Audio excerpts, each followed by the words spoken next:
One of my favorite serve drills to teach is the continuous swing drill. It's something that I've used over the years to help players establish their rhythm and to improve their technique immediately.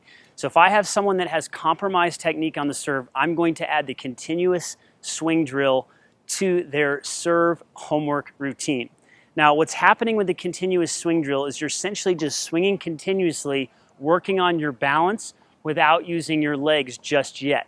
So that's very tricky for many players. But what I've noticed over the years with players that have a poor first move, where they bring the racket up right away, or they open the racket face, or if they have a poor shoulder turn, or if their elbow is too low or their elbow is too high, as soon as we add in the continuous swing drill, the elbow and the shoulder turn improves. Now, as soon as the ball goes up in the air, sometimes players go back to their original technique. But if you practice the continuous swing drill over time, it will improve for you. So Simon, come on in. We're going to have him help us out. And you know, you would think that, hey, let's do continuous swings and let's serve over the net. But in order to really change rhythm and to get someone to buy into this new technique, I prefer to have him swing into the fence where there's no pressure.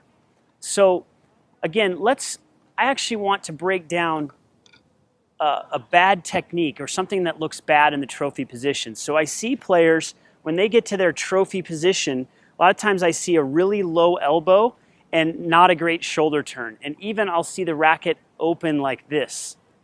Sometimes I'll even see a high elbow like this, and then the elbow ends up dropping sometimes too low before the racket drop.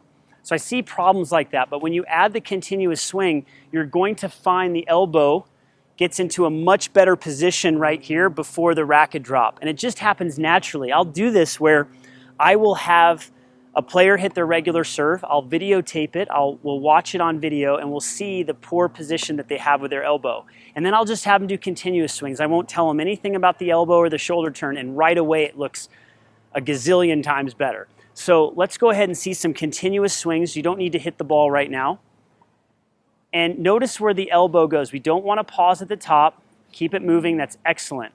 And stop. So a couple things to point out. We want to make wind, meaning when Simon swings slow at the beginning, we want him to accelerate so we can actually hear the racket moving through space. Okay, so let's do that. Really accelerate. You did it great last time.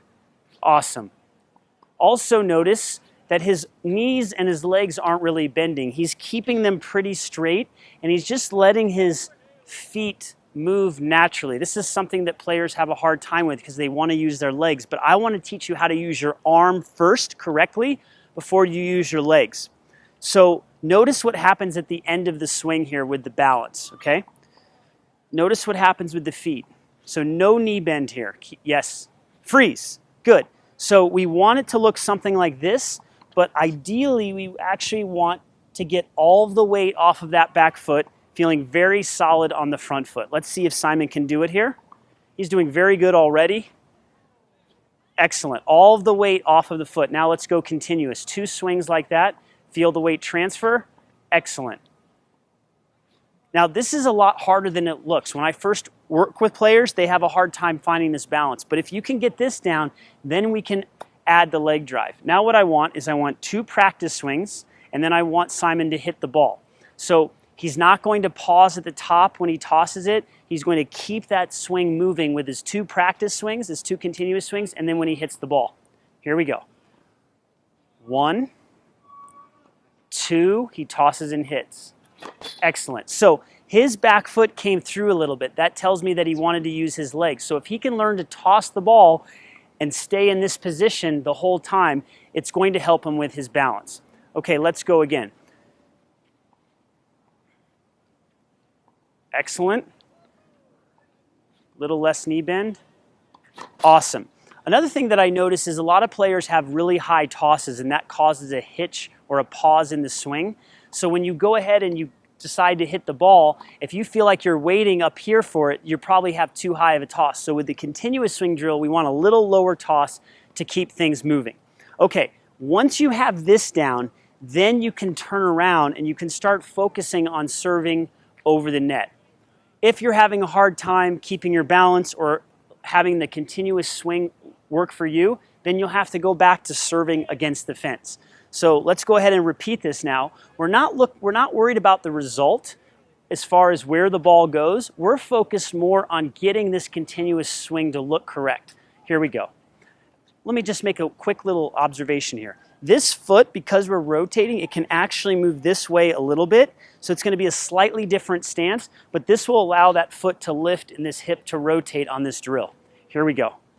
Nice shoulder turn, amazing. So he lost his balance, so he'll work on his balance next time. We want all the weight on the front foot at the end. Freeze, excellent. Freeze, excellent. That was his best one yet. Great rotation off of that back foot. Let's go again. 2 of them, and then hit the ball. Excellent. Good. So everything was awesome. The only thing I would try to work with is not having the front foot come forward, but that's just a minor detail. Try to keep the back foot back. The way to do that is to bring the toss back a little bit. Now that Simon has the hang of it, we're going to take it to the next level. 2 practice swings without legs. The 3rd swing, you can go ahead and bend your knees and jump and hit the serve. 2 continuous swings, no legs. Yep, bringing that back foot up a little bit. There we go. And now he can bend. Excellent. So that's how you do it. You just practice those continuous swings. That will help you get that shoulder turn. That will help you get that elbow in the right position. And then it will also help you with your timing and your rhythm.